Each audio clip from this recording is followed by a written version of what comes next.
experience with Ignatian spirituality and yoga, where Bobby is a Jesuit who became a yoga teacher. I was a yoga teacher who fell into and sort of, unconsciously sort of discovered Ignatian spirituality. It was blown away.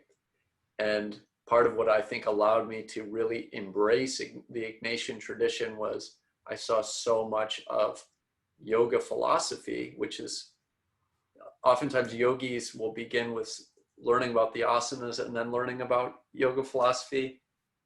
I learned about yoga philosophy first, fell in love with it, and then started practicing the asanas. And part of my big question when I was learning about Ignatian or yoga philosophy and Indian philosophy is, what is the best way to live? That was sort of a guiding question that I had. And I loved the yogic practical approach. So in terms of the 6 schools of Indian philosophy, yoga is considered the practical school, the school on practice, what to do. What are those things that we can do that lead toward integration, wholeness, synthesis, union with God, union with our true self? And so, for example, like, what is the classical definition of yoga? From the Yoga Sutras, yogash chitta vritti nirodha. Yoga is the settling of the mind into silence. So this is like the door. And within our kind of current culture, settling the mind into silence is at a premium. And yoga classes themselves, where we take our shoes off, we cross a threshold, we enter into a communal space with other like-minded individuals, and we go through a set of practices through the body and through the breath that lead us toward that experience of settling the mind into silence, is a tremendous gift. And it's rare within our kind of hyperactive culture to have that opportunity. What's also interesting about yoga is that it's not simply about settling the mind into silence. In the Bhagavad Gita, there's a verse, it's the 2nd chapter, I think the 48th verse. Yep. Yogaha karmasu koshalam, which means yoga is skill in action. So it's not simply about vegetating, right? It's about attaining some level of tranquility, but it's also about bringing that into what we do so that the work that we do in the world is efficient, it's effective, it's not frenetic, it's not scattered, it's purposeful, it's coming from a deep place inside of us, and it bears fruit. And this is actually the best description I ever got about what yoga is, came from sitting in Mass at the Manresa Jesuit Retreat House. Is one Jesuit, Father Peter Fennessy, was giving a homily on "My yoke is easy," right? And so the word yoga comes from the root word in Sanskrit yuj, which means to yoke. So what's being yoked together is the individual and God, or you could say the individual in Christ. And when you yoke 2 animals together, the yoke is custom to the individual, or to the individual animal, so it doesn't irritate them, so that they can both work together and grow together and bear fruit, to do something good in the world, to bring about something new, something life-giving. And it's the same thing with our yoga practice, is that by settling into our center, by yoking ourselves to the divine, our actions in the world, whatever that may be, become, in a way, shot through with the grandeur of God.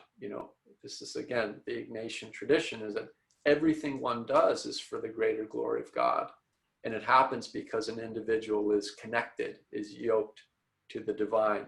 So what we're going to be doing in this training is really a deep dive into the Yoga Sutras of Patanjali, which is one of our root texts.